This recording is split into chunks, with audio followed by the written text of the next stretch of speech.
Hey guys, I had a chance to sit down with the Auto Giants. They flew all the way out here from DC. These guys grew up in the hood, in Ohio. Nobody gave them anything. They worked hard every single day and went from 0 to 100 million. But they shared some of their secrets and how they did it and how they maintained their success being at such a high level. And it was extremely insightful and extremely valuable. So stay tuned and make sure you watch it until the end of the video. My dad, he doesn't say a lot of stuff. He's like from Greenpoint, Brooklyn. He's old school, like he's a sweet man, but he doesn't talk a lot. And he's like, John, you're always gonna meet, you know, it's just the way it is. They're never gonna go away. And I'm just like, he's so right, dude. So like, how do you deal with or bad news? Like, you're gonna walk on a landmine. Yeah. You're gonna get a toothache. You're gonna get a migraine. Yeah. You're gonna get a stomach ache. Someone's gonna fuck you over. You know, someone's going to be an asshole to you. Somebody's going to cut your throat. It's just, you can't get out of it, especially if you're in business. I think having a way, personal, business, whatever it might be, having a way to respond to bad news or that landmine when you walk in the office, you have to have that. Like, you can't, if you want to be able to handle problems, you have to have a way to respond to bad news. I think there's a moment in every situation where you can stop and think before you say something, you know? Like my daughter had a little incident at school. My first email draft, I went completely nuclear. Sure. Like bad. It was like crazy, psychotic shit. Right. Well, it's your kid, right? Yeah, and so I took it really personal because basically another boy was picking on her. Okay. You know, and I got really upset. So I went totally nuclear because I didn't like how they were handling it there. And then I just got really calm. I had to write 3 drafts. I wrote it in a doc first, and it's like, I kept calming down, and I'm like, and then I asked my daughter, what outcome would you like? You know, it's like a process. Yeah. Like, you know, hey, her name's Olivia. Olivia, what would you like the outcome to be? And she's like, I just want it to stop, Daddy. And I'm like, okay, that's fine. I could probably make it stop, you know, in a nice way. Sure. But I was going to go nuclear, throw the lawyers on them, and like call the superintendent. You know, Right. That's where your head goes. You're like your boss. Hey, lawsuit. Yeah, I want to talk hey, to everybody. Yeah. And my ego's like, oh, they don't even know the lawsuits I've been in. You know, my head starts going. Sure. You know, and I'm just like, it's that kind of stuff. It's like, I think that is like the most important life lesson is to become better at sort of dealing with that sort of stuff, you know, or if you get bad news right before you go on stage, let's say you're a public speaker, let's say somebody's at the Limitless Arena and they're next and they get a bad phone call right before they walk up that ramp. You know, it's like what separates people is if they can compartmentalize and go up on that stage and still bring the heat. Yeah. And to me, I admire that. Somebody that can do that. And I think that is a quality that I appreciate in entrepreneurs. That's a quality that I appreciate in people, in our team. You know, we get bad news. It's volatile. It's up and down and all around. It's not always perfect. It's not always sunshine and rainbows. And I just think it's like, it's a quality that I appreciate and I admire. I'm like, man, I just want to be peaceful, man. You know, like I want to be calm. So that's why I try to work to be calm because I'm not naturally calm, you know.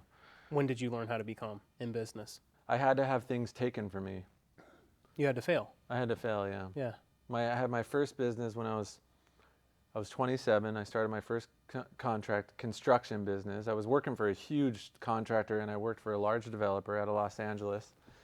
And the superintendents there, they were great, high level. They had like 11 billion in assets or something. It's a huge company. And one of the guys liked me. He was like, hey, I really like you. I like working with you. I heard you got your license. So he gave me a shot. And of course, I had a job and I was holding down a job, but I never operated at a high level. And so they started throwing projects at me. Of course, I took everything in that they gave me and I probably shouldn't have. And I started making a lot of money. I'd never made a lot of money before, like a lot of money. I was getting checks in the mail and I'm like, ugh. So, sure. the party's on, right? You knew everything. Yeah, I'm like, I know everything and I made all the wrong decisions. And long story short, I blew that thing up. Uh-huh. I lost everything, and which crushed my ego. And a guy, actually, an older gentleman who I still know to this day, was like in his 70s. He's like, John, you're not a hot shot anymore, dude. I don't know what to tell you. You have no money. You lost your bank account. You have no place to live. And you're basically completely fucked. And I was like, how dare he say that to me? I thought it was the hottest shit out, right? Right. And it was good. That was after the business It failed. was after the failure. He said it, and I needed to hear that. And Sure. it crushed me, it crushed my ego. And that day, which is crazy, I went to the gym and somebody broke into my car and stole my surfboard and my guitar. So I was like, dude, I felt this small. I mean, it was so bad. It was so humbling. All on the same day. That he had that comment, that gentleman gave me that comment, and that night I lost all my stuff, and I'm like, but of course you don't feel it in the moment, but I look back on that, I'm like, that's the best thing that ever happened to me, dude. You took 3 bullets in a day, right? I needed it. Yeah. I needed it, and I was like, he's so right, I'm not a hot shot. But here's the good thing about that, though. This guy, right?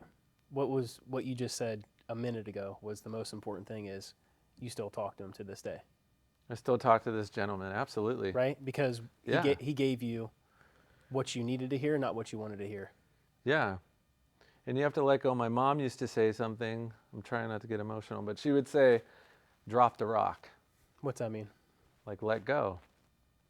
If you're holding on to something so tight, like for me, I was holding on to the past, like who I thought I was, like my perception of who I thought I was when I was running that business, which was, I thought I was a hot shot, but it was really just the developer, like me, the guy that, one of the owners, basically, he just liked me, he thought I was cool. Sure. And once I was sitting in his office, I was in the lobby, and he's like, hey, John, good to see you. And I'm like embarrassed. He's like, are you behaving yourself? I felt like a little kid, Sure. And I'm like, yeah, yeah. And he's like, well, you don't really have a choice, do you? Because I was starting to kind of fumble with him. Uh-huh. And they were very nice to me, and they sort of wrote it off and just sort of cut ties with me gracefully. Because I Okay. was small compared to what they were doing. I mean, they were doing hundreds of millions in development work. So he was just kind to me. Like, I don't know, for whatever reason he liked me. I still haven't come back to meet with this person, which I would like to, and reconcile with him, I think they have like 17 trillion or excuse me, 17 billion in assets at this point. They're really, really big. Yeah. So, I want to come back to him. So I don't know where the hell I was going, but these types of people, you remember them, and like your life, it's like a highlight reel of memories, moments. That's why movies are like clips of moments. And I think our life is the same thing. I look back on it, I'm like, I remember that moment, and it helped me so much. But for me, I didn't know. Now I know, and I say this comfortably, I don't really care, is that I didn't know shit. I was so wet behind the ears, it's not even funny. And what it was is I had to graduate to these new levels. And so the books that I read, the people that I met, the failures, making careless mistakes and not having well thought out plans, I think perhaps brought me to where I am today. So I'm definitely grateful for that. And so, as my mother says, sometimes you got to drop the rock, Yeah. and just say, you know what, here's my cards. This is where I'm at. I'm not killing it right now, but I have the will and the desire to try, and I think if you could get to that point, that's a pretty good start. Yeah, I think a good point is you realized at that time you could do better. You realized you had room to grow. What people don't understand is they think if you can do better, they're telling themselves something bad, when actuality it's like, hey, you have a problem. It's not a problem. If you have an area to get better, it's a profit opportunity. It's a place to dig into and work on your strengths, build on your weaknesses, right? Yeah. Yeah. Yeah, I remember when I was in commercial air conditioning. I had just moved to this new company, and there was this guy, his name was Gary Doyle. I don't know if he'll ever see this, but I really appreciate him. He had a southern accent, and I was standing on top of the roof, and I'm like baking in the sun, and I'm like, what the fuck am I doing here? And he looks at me, he goes, John, are you mechanically inclined? And I said, I guess so. And he goes, are you willing to listen to everything I say? And I said, yes. And so he took me under his wing, and he taught me these practices, which is, I always think about the Karate Kid, Mr. Miyagi. He didn't teach him the karate moves. He's like, paint the fence, up, down, very simple concept. And it was kind of that kind of thing. He's like, you're going to roll the chords like this. You're going to do everything really clean. He showed me his process. Okay. like his system of operations for that particular industry that I was in. And I think I use that application in my life. I have systems of operations that I use in every area of my life, and I sort of hold myself accountable to those systems of operations each day. Like I have, and then I cast up a balance sheet, at different times throughout the year, and I'm like, how did I perform? Did I do the stuff I said I was going to do? And I think business, and maybe you could speak on this, entrepreneurship, like someone somewhere, no matter where you're at, gives you that opportunity. If you're willing, you got to be willing. You can't be arrogant or think you know everything. And I just think I'm so grateful for that. And that's what I appreciate about entrepreneurship and business, which I'm sure you've experienced and you could speak to. Yeah. So I think you always go back to the one person that gave you a shot, the one person that believed in you, right? And I think that's what you're speaking on. This is before or after the failed? This was after the failure, yeah. Okay. I had to get a job. They call them like get well jobs, when you f everything up, you got to go get a job. So I went and got a job. It was so good. It was such a good experience for me because these old timers in construction, they had a way of doing things. It was very specific and very planned. It's like their buckets were a certain way. All their tools were organized. You knew where everything was. It was very specific and very, very detailed. They kept logbooks. I mean, people don't really do logbooks anymore. That was a skill that I adopted to my life, is like I have a logbook. I fill out moleskin binders with a pen. I use very specific binders that I like, the flexible moleskin ones. And I use pens, and then there's these 3 highlighters that I like from Target, very specifically. You sort of adopt your thing. Like you said, you have this pad that you use, and that's your thing. Well, I like the blue highlighter for my books, right? Yeah. Yeah. Yeah, and I think the application of these systems, your processes, in other words, in business is essential. Yeah. And not kind of, I think that's where I was trying to go, is like, when you first get in, you're a little naive because you're taking in all this information and you're like, oh, I could do this. Business is easy, but you're not really thinking about what's really going on, like how important systems are and processes and like operations and all this other stuff that you don't really think about. You think it's just going to be easy street. You're going to start making all this money and you're going to win in it. And I think that's what I was thinking. I was like, I've never made this much money in my life. I can't believe it. Why have I been working for people all this time? But I lost all that shit. Yeah. Because I wasn't mature enough to handle that money. But at that time, did you have systems or processes? No, I was a disaster. I didn't know what the fuck I was doing. So did you work on self-development? Yeah. Well, after that, yeah. So you go in, you make a whole bunch of money, whether you get lucky or you're a good sales guy and you start your own business, whether it's timing or market, and you go and you realize, looking back on it, hey, I didn't have processes. Hey, I didn't have systems. Hey, I wasn't working on my personal development, right? And the old timers, I think I call them old timers, but might not be the greatest thing to label them, but I'll go with it since you said it. But the old timers had processes. But go ahead. The old timers have processes, and it's that constant routine, that constant discipline that over time stacks up, right? It's the constant blocking and tackling. It's the constant repetitive, being in, like making your bed before you leave the house. Hey, I'm checking off the box. I checked off a win. Hey, I went to the gym this morning at 5 a.m. Hey, I woke up and I meditated at 4 a.m., right? You're constantly stacking wins, and you're constantly building discipline to where over time, it doesn't show, hey, you document something, you come up with a process for 30 days in business. It's not going to show instantly, right? Yeah. But 60, 90 days, that's where the magic starts to happen. I think that's what I was trying to get into, since you are operational. You oversee operations. You're the operation mind of the business, of the brothers. And I think the operational manifesto. The operational stud. You're the operational king. And I think for me, because I'm an artistic type, okay? Yeah. I'm the guy that, like, you put me in that room over there, I'm going to stay in there, for a week if I can, right? You're a visionary. Yeah, that's with being an artist. Yeah, that's right. I see myself as an artistic visionary. Like I read the books that I read I read the Pixar book. It's absolutely fantastic. It's called Creativity Inc. And like, I really relate to their, it's a fascinating story. I don't know if you've read it, but it's absolutely fantastic. And I had no idea, and a lot of people I don't think really know what they went through. It was insane. Like, the story is unbelievable. But Pixar, the film. Pixar films, yeah, Okay, exactly. And like, when Steve Jobs came in and all of that, he ended up putting $54 million of his own money out of his own pocket because he got canned from his own company. Yep. Because a new guy came in and they fucking booted him out, and he wanted to start his own version of Apple. I'm forgetting the name of it, but he did start it, and he did start selling products. I forgot what it was called, but it was around that time. And then the two guys, there was like a computer science guy, then like the animator person. There was two gentlemen, and basically the computer science guy, the guy Brainiac of the Pixar origination, was the guy that wrote this book, Creativity Inc., and he tells you the whole story. It's fascinating. It's crazy.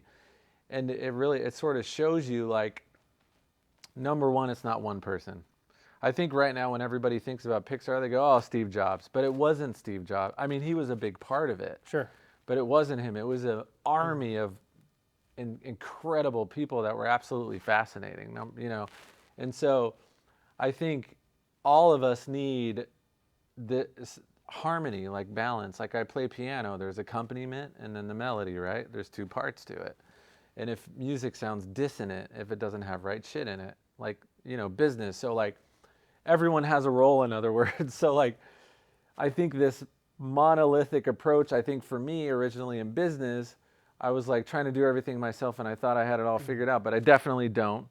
And I know where my weaknesses are, and I now value tremendously, and I'm leading into something, operational infrastructure, and Yeah. like having systems and having like forms and like, you know, having processes where it's like, you know, right now, if you're not careful, your whole life can be on text chains, as an example, you know, and you'll get bombarded, or any number of things could happen if you don't have these sort of processes and systems. I think is important, right? Operational stuff. So Yeah, I think too is, you know, if you're an entrepreneur, right? Most of the time you're a visionary, you're a sales guy, so your strengths might not necessarily be what got you to that point, right?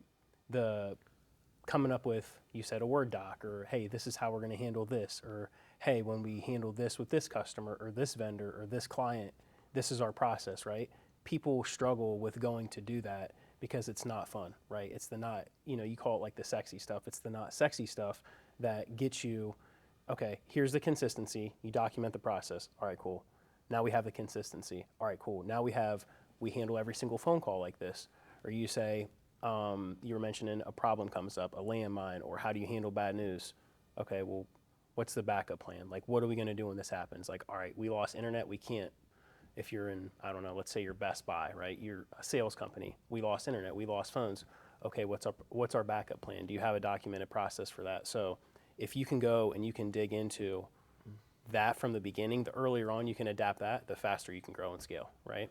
yeah, yeah, and I think operations are absolutely essential, and it's like, I think we have to be careful with our assumptions. I'm speaking of the general public, you know, they have sort of, and in particular people that haven't had their own businesses, and I think especially right now it's like pop, you know, like so popular, like entrepreneurship, start your own business, you know, and it sounds great, right? Yeah.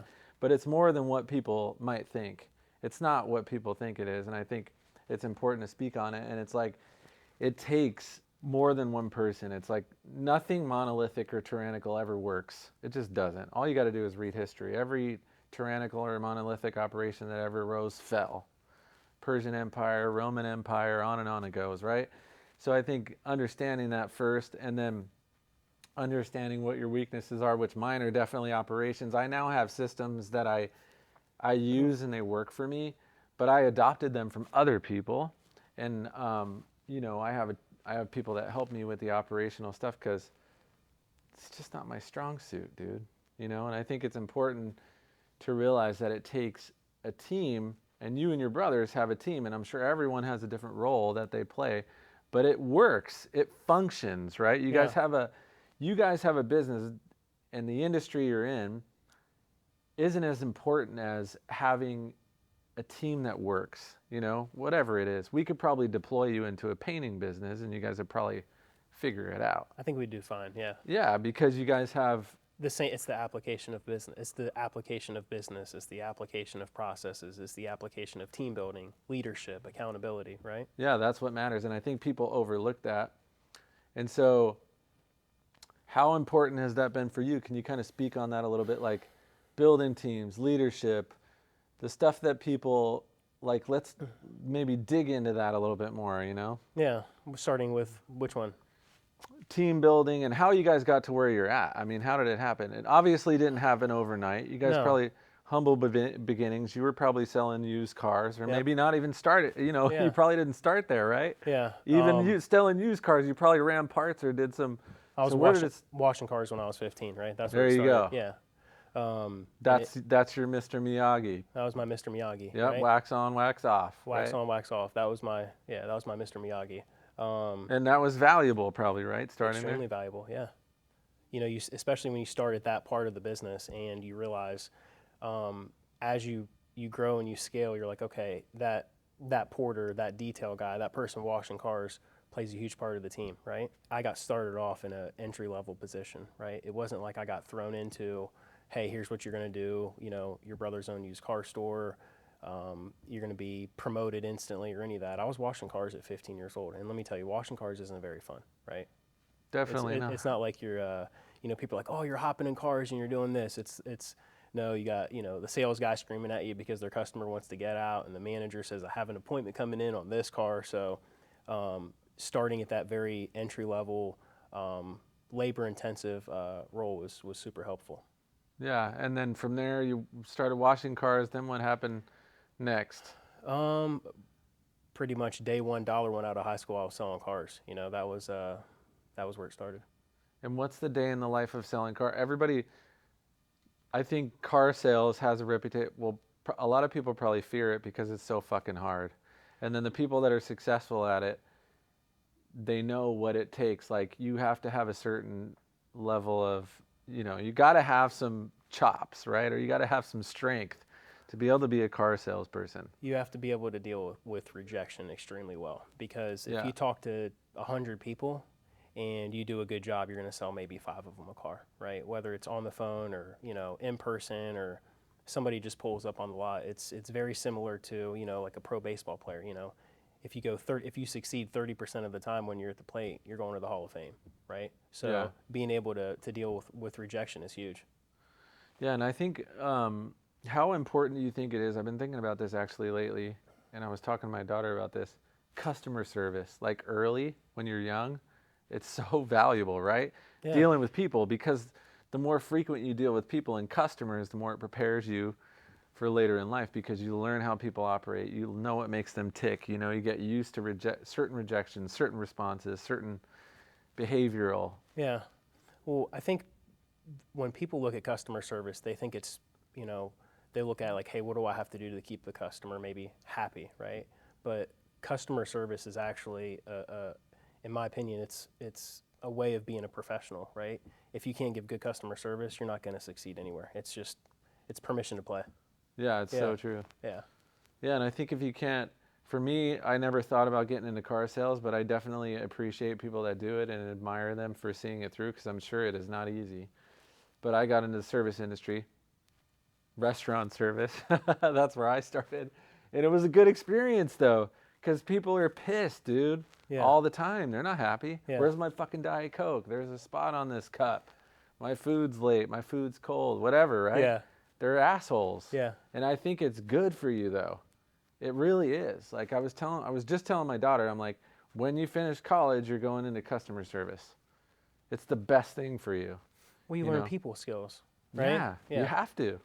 People think selling cars or selling houses or selling, shoes, it's more of dealing with people than dealing with the actual product itself, right? If somebody comes in to look at a car or a guitar or shoes or, a TV, all the research has been done in most cases. The consumer knows more about the product than the actual salesperson, him or herself, right? So if you can deal with people and you can make a friend when transacting with somebody, you're going to succeed a lot more than somebody who actually knows about the product. The best sales guys and the best sales gals don't know the most about the product. The best sales guys and the best sales gals are the ones that are the best with people. And they listen to what the customer says, right? So to your point, if you can listen to what the customer says, if you can be in customer service and develop those people skills, then you're going to succeed. Yeah, and I think people tend to, and I think car salesmen know, and women know this better than anybody. Rejection's not personal, but in the beginning you take it personal. Very much, yeah. You think there's something wrong with you, Yeah. but it's really not about you, No. right? It sounds easy though when you say it, like conceptually you're like, yeah, that makes sense. But when you experience it, you take it personal, right? Yeah. In the beginning. Yeah. So that wears off eventually, doesn't it? Like after you do like a blitz of dealing with a lot of customers and rejection, Yeah. eventually you realize it's not really about me, right? Like, No. yeah, You just have to kind of callous the brain, right? yeah, Yeah. yeah. I think it's important that people get That brain's a muscle, right? So if you can train your brain on how to deal with that, then you're gonna, if you can deal with rejection, then you're already in a percentile that most people are not in, right? Yeah. So let's talk a little bit about Auto Giants. What is Auto Giants? What do you guys do? Yeah. So who's Auto Giant? So we're three brothers, family owned and operated, right? Started as oldest brother started with a vision of owning used car dealerships, and as we went about, we started to realize we grew. We had some used car locations, and we were only boxing ourselves into a certain part of the market, right? So we went in, got a franchise store, was Mitsubishi, was our first franchise store, became a top performer with them, and our first acquisition, that was our used car store, we turned into a new car store.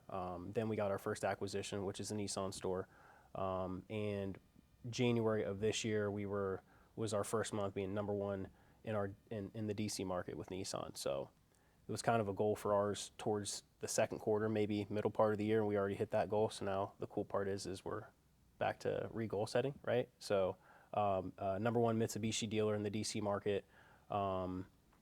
As far as volume, we're between the two stores, we're a little over 300 transactions a month. Have a big parts operation as well between both locations, and yeah, that's it. Are you guys, and what's 2024 looking like? Are you guys going to expand? Are you going to do more acquisition? Are you going to sell different cars, or is it Mitsubishi and Nissan still? 2024 goals are 2 acquisitions, right? So if it ends up being 3, if it's a multi-point kind of deal, end of 2024, 2 more locations, franchise locations. Will it be Nissan and Mitsubishi? Not really boxing ourselves in. Yeah. You can't really say, hey, I want this or I want this certain brand in this certain market. You just have to see what comes available. And how does the franchise process work? Like if somebody was like, hey, I want to start selling cars, and they where do you start? Like, do they have a rigorous qualification process to become a franchisee? Like Joe Smith is like, now he wants to start selling cars. It's not that simple, probably, right? No, it's not. Well, the first part is you say, all right, you're kind of you're getting at the point of you're a used car dealer, is what you're saying? Yeah, like Joe Smith's a used car dealer. Yeah, he's got money. He's like, hey, I want to take a crack at this. Yep. Maybe he has a building and it's empty. Yep. And it was a car dealership, but maybe the guy owned the damn property and somebody was renting it for him, and then he took it over. Yeah. The cars are gone, but it's set up to be an auto dealership, and he's like, fuck it, I'm going to do it myself. I mean, so where does the guy start? Like, I'm just curious. I've never... First place he would start is there any open points? The point would be, if it's Nissan, Mazda, Toyota, Honda, are there any open points? Is there an available point in this market that's not being operated currently by whoever, right? Whatever dealer group. So they protect the franchisees to make sure that there's not somebody in too close of a proximity. Correct. So Yeah. it doesn't hurt their sales. Yeah. Is there like a certain radius, northeast, south, and west? They're all different. Every OEM's different, yeah. So it just depends? It just depends, That's interesting. I never thought about that. Yeah, so, hypothetical, let's go through it. Hey, Joe Smith wants to get a car dealership. He calls, let's say he calls Nissan, right? Hey, what's up? I found this, I found this property. Do I have a green light? Nobody's operating it. I'd love to put a point here. And then from that point, the application process starts. Yeah, so there's a fee. They qualify you to make sure you're not some psycho. Yep. And then it starts, right? Yeah. There's probably credit and everything else. So like, So, hear- or the other process is they go find an existing business, right? Someone that's selling. Someone that's selling, right? Or you would hire a broker. Yeah, to find you one. Yeah, Which to is find probably, you one. yeah, but you guys know how to do it. You know the game. You guys know how to win and succeed. The average person probably can't come into it. They're probably going to fall into a pit if they, most likely, right? Yeah, Most likely. yeah, most likely. I hear people all the time, especially around here where we are, they're like, oh, I got my dealer's license. Everybody says that around here. Mm-hmm. But it's usually a lot of these guys, you know, they try to go to these auctions and then they buy cars and they sell them. So that's more of like a hobbyist kind of thing, right? Like maybe they buy Lux cars or Nissans or any variety. So like it's kind of the same thing, but not exactly, because to be a franchisee of not Nissan is very specific. But somebody could technically get their dealer's license and start selling a fleet of different cars, right? It would be used cars, right? Yeah, used cars. Yeah. So I could go to an auction with cash, buy them things, and start selling them, technically. Technically, you could, yeah. Yeah. Yeah. I hear people saying that all the time. Yeah, I don't. It's kind of loose, right? It's a little douchey, isn't it? I think it is, yeah. It's an Orange County thing. And maybe it's an orchard. People always say that. I swear to God, I hear that all the time. I swear to God, dude. It's just like any other business. You're like, hey, I'm gonna go open up a construction business, and like, all right, what are you doing? Are you building, multi-families or skyscrapers, or are you painting, right? Yeah. So it's like the same thing. Whereas I got my dealer's license, I'm gonna sell one car a month, and I have a little, small place I'm renting. That's my address, and I got a business license. Yeah, you mean like somebody that just does traditional used car sales and they have like a bunch of different cars? Yeah. I guess you can compare those two. Like Joe Smith has a lot. He's got BMWs, Mitsubishis, Nissans all on his lot. Like Sure. we have a lot of that stuff around here in Yeah. Orange County. So what's the difference between something like that and then selling specifically for Nissan? I assume it's the franchisee component. So if you're an independent dealer, you're going to be selling used cars. Independent would be the technical definition for a used car dealer. A franchise dealer would be you sell new cars. You've been approved from a manufacturer through their qualification process, and you're approved to sell new cars on their behalf. To sell their cars. So And then you're selling their cars, you're selling their parts, and then, I think the biggest difference is when you sell used, if you're an independent dealer, you just sell used cars, right? You can get a service department, but it's much harder to build up a service department and to have those customers coming in for repairs if you're not a new car dealer, right? Because you don't have those cars that are under factory warranty. You don't have the brand recognition for them to come in and get their car serviced or get their car inspected or get their car repaired. Once you become a franchise dealer, then you're not just selling used cars. You're selling used cars. You're selling new cars. You have assistance from the manufacturer. You have advertising assistance from the manufacturer. You have brand recognition, and then you're selling parts as well, right? So you've entered a different part of the business, and you're not just selling used cars, if that makes sense, right? yeah, and then does Nissan take a certain percentage of top line revenue? Is that the structure? No, Oh, it doesn't work like that? no, no part of top line revenue. No, How does it work? How do they make their money?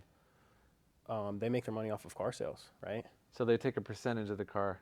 It's just whatever their markup is on the car that they're making. Okay. Right. So if they make a $15,000 car, their markup on that car might be, I don't know, $4,000.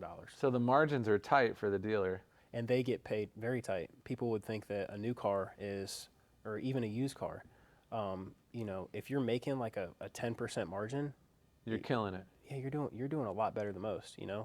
So for example, if we go buy on a used car, if we go buy, 100 used cars in a month, we might not profit on 30 of them. We might not profit on 40 of them, right? But in the law of averages, how'd you do on those other 60? How did you do on those other 70, right? And then you take the total of them all and see Yeah. what you're. Dang, that's kind of crazy. Yeah, and when you're selling new cars, it's people would think, oh my gosh, you have this, this huge margin on it, But then you're bringing in, hey, you have the guy up the street that's 20 miles away, and he's pricing his cars at this, right? So then you're like, okay, what's my unique proposition to why do business with me, right? Because once you get into the new car game, you are competing with other new car dealers that are not far away. So I think in business too is what is your unique proposition that makes you different from the guy up the street? Why buy from you, right? Yeah. And a lot of times there's probably value that you're offering to your customers and you just don't realize it, right? So you have to figure out what is it that we offer that John up the street doesn't offer at his dealership or up the street at his business. Figure out what your value package proposition is and make sure that's part of your sales process. Yeah. Make sure that's getting dropped down throughout your team. Yeah. It's probably the stuff that people don't think about, like the little stuff, huh? Yeah. Customers love the little stuff. They do. They like to be catered to, right? Sure, yeah. Yeah. They want an experience. Yeah, exactly. Yeah. Yeah. Because buying a car can be a pain in the ass with all the paperwork, and you get stuck there. It's like hours, right? Yeah. Like I'm about to deal with cars recently, and I'm like dreading it. Or soon I have to deal with a car transaction, and I'm like, it's going to suck because I'm going to be stuck there for a little while, no matter how you look at it. Yeah. So I think that's kind of interesting. I was going to ask the comparative between service and car sales. Which one makes more money? What has a better margin? It just depends on the brand, you know? It depends on your For brand. you guys? Which one makes more money? I mean, has a better margin. Oh, better margin? Service and parts does, yeah. Yeah, I But figured. it's a lower dollar item. Yeah. Yeah. But it has a better margin. Yeah. Seems like service is a good game if you're in that business, huh? Oh yeah, I know what I wanted to ask you next. Yeah, go ahead. Because I've been wanting to ask all these questions, and I'm being honest because I'm always curious. Because I bought used cars, fancy cars, everything, right? Range Rover, Porsche. I've had all these different cars. Whole bunch of bad decisions. Bad decisions, good decisions. My 2016 Honda was the best decision I ever made. 2016 Honda is always going to be a good decision. Yeah, it's the greatest car ever. It's like when Jeff Bezos is driving down the street right after he became a billionaire. They're like, "You're worth $200 billion. We would think that you'd have a nicer car." He goes, "This is a perfectly fine car," you know, and it's like 15 years old and the wheels are about to fall off. Have you ever seen that video? I have, yeah. It's so great. Yeah. So funny. But I've been curious about this. I always wonder, do the Nissans, Mitsubishis, Toyotas, which we assume the vast majority of the public, American public, is driving sort of those mid-range cars, probably, if you looked at the numbers, make more money? Or do the luxe cars, like Porsche, Ferrari, Lamborghini, and so on, make more dough? The higher end ones. the more the car costs, the more margin there is. I always wondered. Yeah. I always thought like the Mitsubishis, Nissans, Toyotas, Hondas made more money. No. Just because of the sheer volume of the amount of people that drive. Per car, you're saying? Yeah. No. No way, huh? No way. I've always been curious about that. I don't know. Cars are like, I love cars and I hate them at the same time. They drive me nuts. Yeah. They're annoying, aren't they? They can be. I mean, they're necessary, but they can be a pain in the ass. You know, I think I look at it as it's cars are like oxygen, man. You know, I think sometimes the car business has a really bad rap, and when you look at the car business and how many people it employs and the jobs it creates for our economy, I think at least me and my brothers, we take a lot of pride in it. And I think sometimes people in the car business are almost, a new salesman is like maybe like shy or timid to say, "Hey, I'm a car salesman," and you know. I look at it totally different. So the way I look at it is you're a professional. Like, people need you. They need us. They need a car. How many people woke up today out of 100 people needed a car? Oh, 99, right? Oh, like yeah. So, or 100. So are they a pain in the ass? Can cars be a pain in the ass? Well, yeah. I mean, yeah, but if you take care of them and you maintain them and you make a good choice for what fits your needs or what fits your budget, then Well, I think when I was saying a pain in the ass, what I was really referring to, I want to clarify that point, is the expensive ones. Okay. The Range Rovers. Yes. The Mercedes, the Porsches, they're a nightmare. They're maintenance Fucking nightmare. They're maintenance cars. Yeah, like they're just, dude, it's like brakes or a battery on a Range Rover. I mean, or oil change. Sure, yeah. On a You're like, Range hey, Rover. my oil change, hey, my brakes. And then they never have pads. You're just $4,000, You gotta just wait. like that. They smoke the brakes on those cars, on the Range Rovers, because they're so damn heavy. They're very heavy, yeah. And then you're on a damn waiting list, because every fucking douchebag, and I'm one of them in Orange County, has a fucking Range Rover. You are a Orange County Range Rover douchebag. Exactly. Yeah. So And then I'm like, I can't believe I drink this douchebag Kool-Aid again. I already have one of these fucking cars, and now I got another one. And this is another one of those stories I always dream about. Like, I have a close, intimate relationship with the Hyundai Sonata, okay? Okay. Because because I think it's an excellent, beautiful car for the price. It's a fantastic car. And Great car. when I fell on my face the second time, I got a 2016 Hyundai Sonata, and it was cheap. It was like 12 grand or something at the time, and I was like, and I just love that car, man. It Yeah. looked really cool. It was sexy. It was like a sport, and I got it tinted. Yeah. And I had it, and it's like I ended up giving it away, but basically I feel like I was lighter. I used to sit with this priest, family friend of mine, and I would sit with him, and we would eat cookies and drink tea, and he would go, I travel light. I don't want to have a lot of weight on my shoulders, and I think fancy cars can be a weight on your shoulders, you know, A little bit, yeah. at times, you know? Yeah. It's like, because if they break, like, it's a pain in the ass, dude. Yeah. It's annoying. But a Hyundai, that thing's a beast. You got to Yeah. get the tires replaced, no big deal. Brakes, no big deal. Oil change, boom. So in your opinion, Maybe you should buy. I think you should buy that Sonata again. yeah, most folks are better Yeah. off with sort of these mid-range. There's the Sonata, there's the Camry, Nissan, Yeah. Mitsubishi. They suit people better for the most part, right?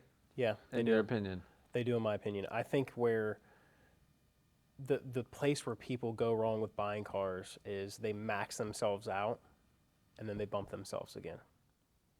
What we try to do different is when somebody comes in, listen to their needs, listen to whatever they need, family, you know, do they have kids, do they travel? If you can address the customer's needs, you can put them in a good financial position, right? Yeah. Yeah. Yeah, but even if you could afford cars, fancy cars, sometimes it's still not smart. Well, I Right. think when you can afford fancy cars, you're probably working to be able to have nice things like fancy cars. So, I know. It's like this constant battle that I have. But I go into my car and I'm like, it doesn't make me feel better. It doesn't. no? Not really. I mean, when I first get it, I would say actually the Range Rover is the best. It's the most comfortable car in the world as far as driving. You feel like you're floating on a cloud, and I think and it's beautiful. So I think It is beautiful. That's the edge they have. There's no more comfortable car, but they do brake, and they're expensive, and they smoke brakes. Like the brakes are ridiculous. Like Did you lease it or buy it? This one I bought, this particular one. How? Yeah. It's fairly new. I'm just saying this one I have, but I'm just saying I've had other ones before. I'm just saying like, Do you put a lot of mileage on it?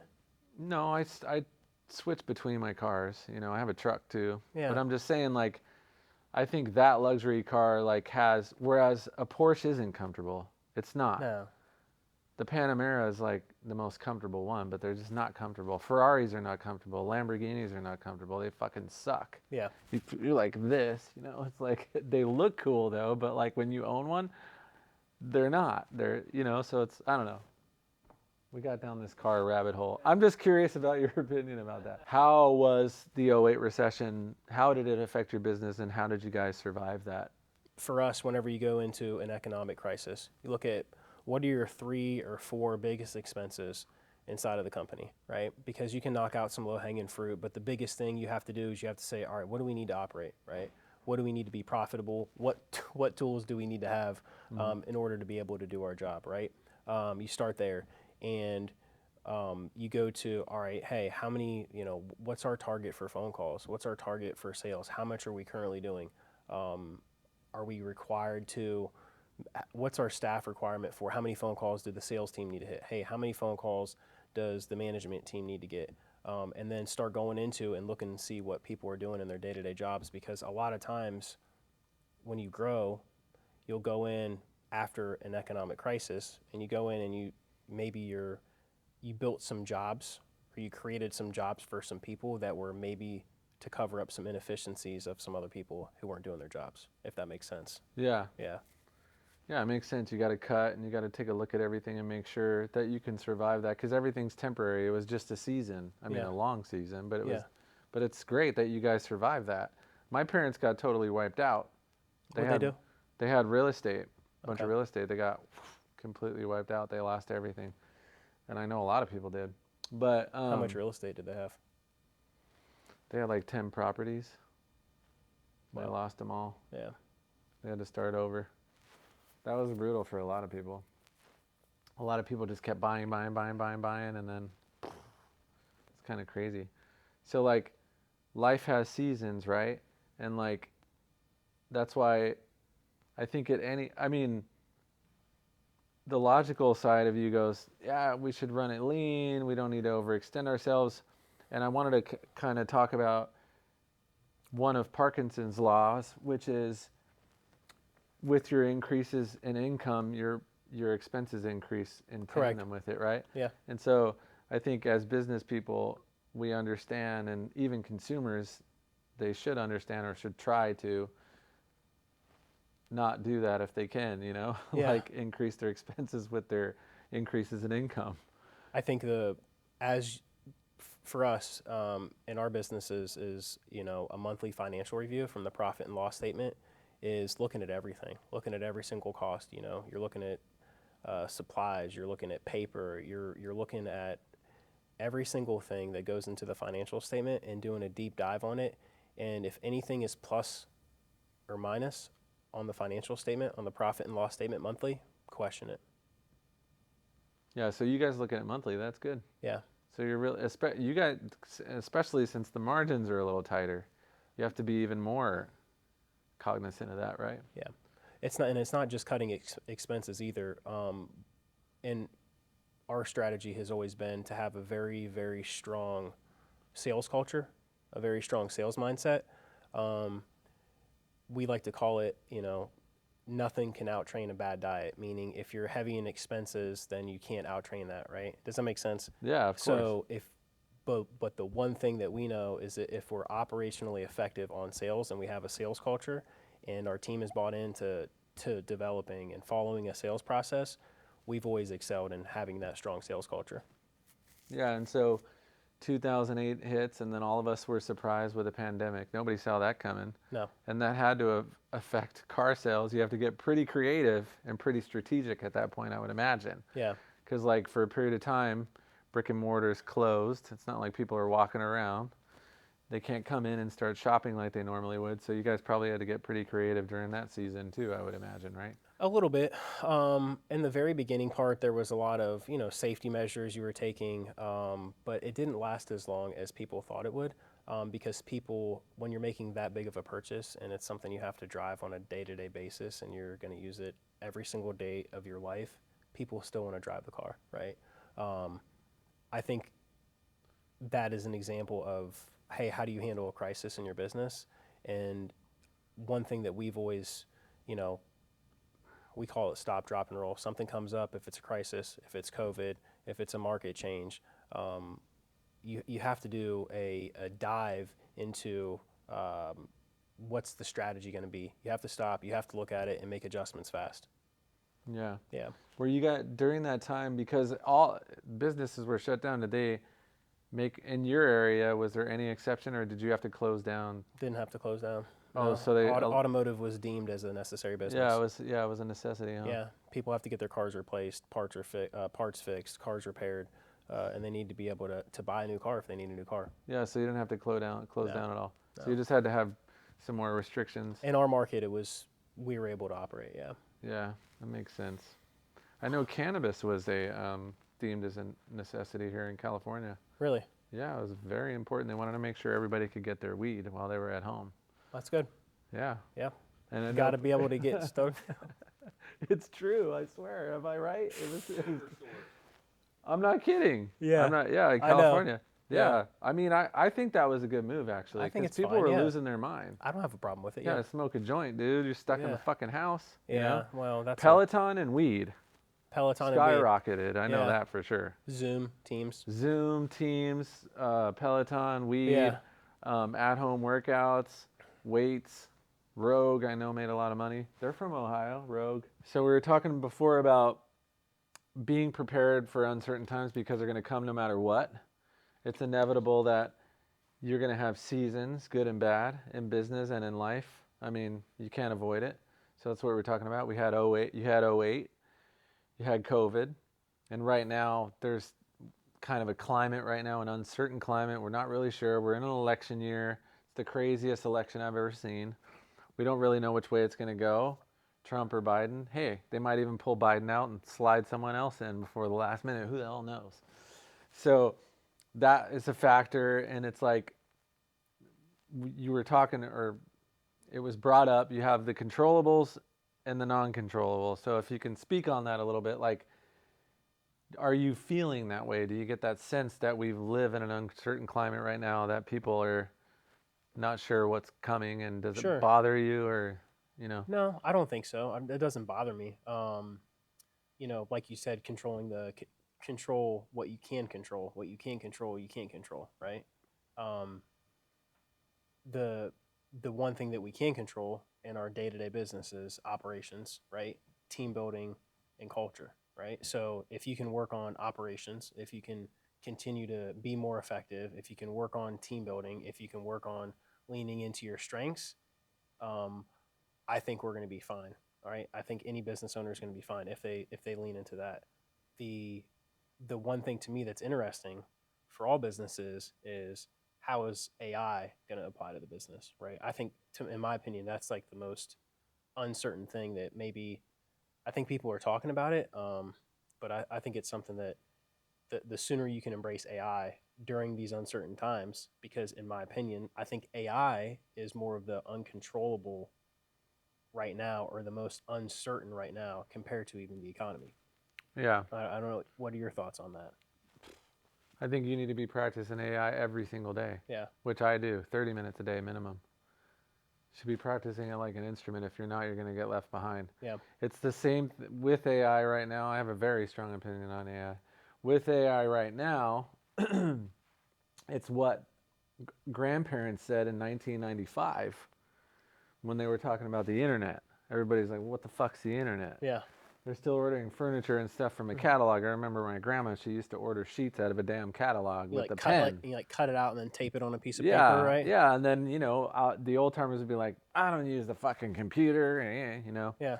And it's like, oh, yeah? Well, it's going to use you eventually. And I think it's the same thing with AI. I think I'm going to make a bold statement right now, but I personally believe that 40% of the current jobs are going to be wiped out in 15 years as a result of AI.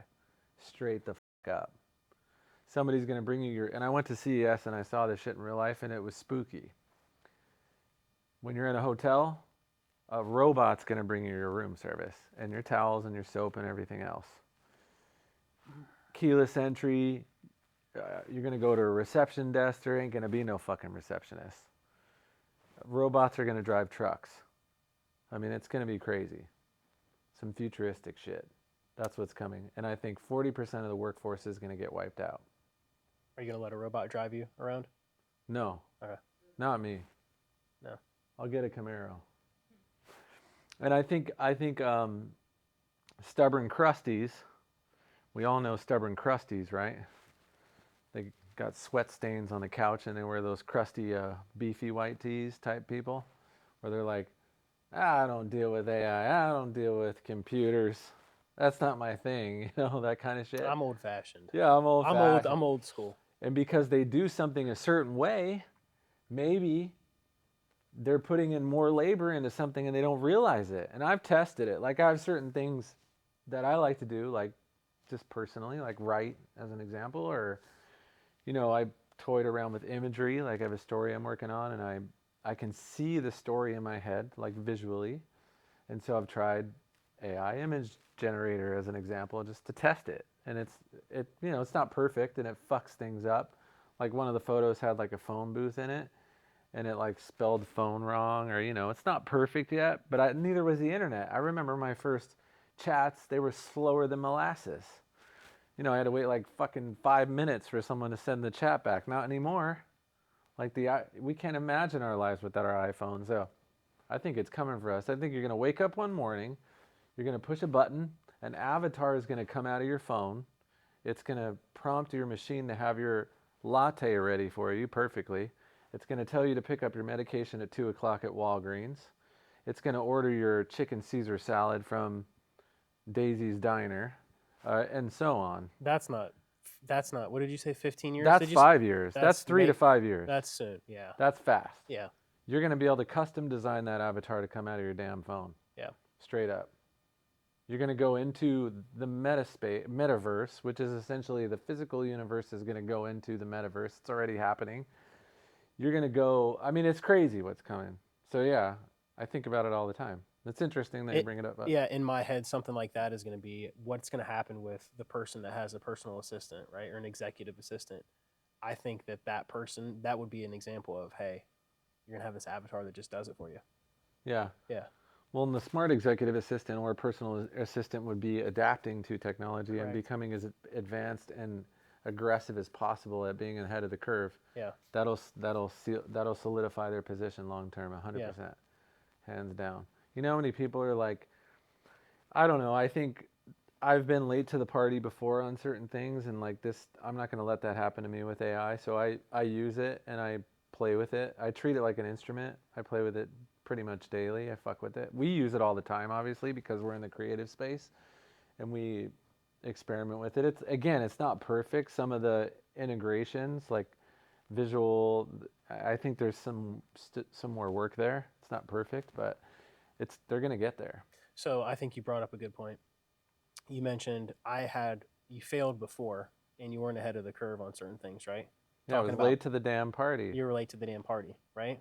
So you've learned, I think this is a great point, is sometimes people see, hey, you have this awesome office here, you have all this cool stuff. They think you sell something, it gets easier, and then you just make it, right? And everything's just on cruise. So you have taken your prior failures and you're taking your prior failures and you're applying them now to where they're going to be your future strengths, right? You're going to lean into what was once your weakness and now it's your strength. And your biggest thing that you're working on now that you weren't working on then was you mentioned, hey, I'm working on 30 minutes a day of studying, toying around with AI. Now you're working on that self-development like we touched on earlier, right? Yeah, I think all of us need to do it. Yeah. So in talking about uncertain times, if you can lean into personal development, self-development, taking things like AI, how to apply them to your business. If you're working on developing your team, if you're working on developing your processes, if you're tracking data in your business, good data, right? Garbage in, garbage out. But if you're tracking good data and you start to see those dips, that's where you have to stop, drop and roll and assess, right? Does that make sense? Yeah. Yeah. So you've learned that, right? And I think where people sometimes, when it gets rocky going into uncertain times, they want to they want to hire a consultant. Okay. They want to hire somebody to come in and solve the problem for them, right? Yeah. And sometimes, if not all the time, you can just go into, everybody has talented people on their team. We've made the mistake before of going out trying to hire somebody, hey, what do you think we should do with this? Or be in a mastermind group, and we're excelling in our business right now, right? Everybody's trending down, we're trending up. And they're looking for, what's the silver bullet? What's your website you're using? Who's your ad agency? We're not really, there's no new ad agency, right? There's no new software vendor, right? What are you using to track this or to track these leads? Well, we're not doing anything different, right? We're just managing all of those things better. Yeah. Yeah. Yeah, it's kind of interesting, huh? Nobody's going to come in and save the day. Nobody's going to come in and save the day for you. You know, you No, can't have an outside party come in and try to save your day for you when you know your business the best, right? I think we want it to be that way. God, if I could just push this button and everything gets better. Well, life doesn't work like that. There's no magic button or no magic lead source or no magic tool, right? No, No. there's not. So I think during the uncertain times, if we can lean into just tracking, watching data, work on team building, staying deep in the trenches with your people, being on the front line, you're going to be able to be bulletproof and be able to survive in any situation, any economy, good or bad, right? What are some of the key components and key operational functions in a business operational infrastructure? Operational infrastructure, leadership, processes. Are your processes and your systems documented, right? Right. Do your people know what they are? Are they following them? Are they living by them? Are you leading by example, right? How often are you reviewing those? Accountability. And the last thing would be we have people, right? And there are things that I think about in my business that have been brought to me that I didn't adopt before. I was a disaster, Okay. operational fucking mess, like spaghetti thrown on the floor, right? Okay. If it was left up to me, it'd be a mess. And I know that, and it's okay. But I'm willing to adopt something, and it's like, how do we make a complex business simple? And I think operations has the ability to do that for a business, right? And that's the whole point. Yeah. That it has simple functions that help, no matter how big the business is, it keeps it together so it doesn't. And so, are there certain tools that you use within your operational, like execution? Like, are there certain things that you use? Like, Jeff Bezos interview just recently. He was talking. He's obsessed with memos. Like, he's obsessed with them. So I didn't read that. What was this thing on memos? What was it? it was an interview that I saw that he did, and he, because he deals with high-level executives, obviously all over the world, so he wants them to spend a lot of time, and he was talking about huge lengths of time. Obviously, they're dealing with monster business, preparing memos for these large-scale meetings that they have, and distilling it down and down and down and down and down, like making it as clear and as concise as possible. Yeah. Like that was something that was super important to him, which falls under operations. Well, he's talking about less is more, right? Yeah, exactly. Like So we like to lean taking on. their complex business, distilling it and making it simplified. And for him, he's like, give me a memo that's like the best memo anybody's ever seen. Like you could win an award for this fucking memo. Like for him, that's everything, right? In his business. But Well, if he's doing it on his scale, if his blueprint is less is more, have a memo, let's condense it. I mean, you have to say, yeah, that's going to apply to any business. yeah, So the one thing we've always followed with, you said, hey, systems and processes, right? Talking about that in operations. We've always followed the model of KISS, keep it simple, stupid. So let's say you have a process for, something in your factory line, right? Like you go through, you take everybody that's involved in it, right? Sometimes upper management will write it, or they'll have middle management write it, and the person who's writing it is thinking about themselves. They're not thinking about the whole picture. So getting everybody involved, doing a deep dive on what our process is, and then removing all of the unnecessary is how you create processes, how you create efficiency, and you can be the most productive. I think sometimes people want to make it this big drawn out thing or a fancy kind of graph or flow chart, and it can be really simple. You can have it on a Word doc and put your logo on it and say, this is our process at the factory line. This is our process when inventory comes in. A, B, C, D. 1, 2, 3, 4, 5. Keep it simple, stupid. yeah, Yeah. it's true, right? I think Very true. I'll brain dump like long, because I write like long form my thoughts, which is good. I think it's a good process. I think this is kind of an interesting topic for business where if that has to be your first draft, fine, just dump the thing long form and then distill it. It's like like Stephen King says, 2 drafts and a polish. Okay. Write 2 Yeah. drafts and polish it. Or So it's like, don't strive for perfection on it. Get a yeah, process out there and get everybody following it. Because 80% of let's say you roll out a process and it's not 100%, right? yeah. Would you agree that an 80% process is better than a 0% process? Well, yeah. Right. So I think sometimes we're very guilty of this. You want to roll it out and have something that's just perfect, that's bulletproof, that looks cool, right? When you put it down on paper. But that's not really where the magic happens. The magic happens is roll it out, see what's broken, then go back in and chop it up and remix it, Yeah, exactly. And I think you have to give yourself room, obviously, to not get it right the first time. Sure. And then you keep refining it and refining it and refining it to get it better and better and better. But I greatly appreciate and I'm greatly loving that we have our operational situation gets better and better. It like makes me feel really good because I know if I was in charge of that shit, it'd be, dude, it would not be good. I can tell you. So But we I- have so I- processes and systems for everything now, Yeah. and it's very good. Yep. And so it's easy to follow, and we get better at it. So I think another very, very important thing that people sometimes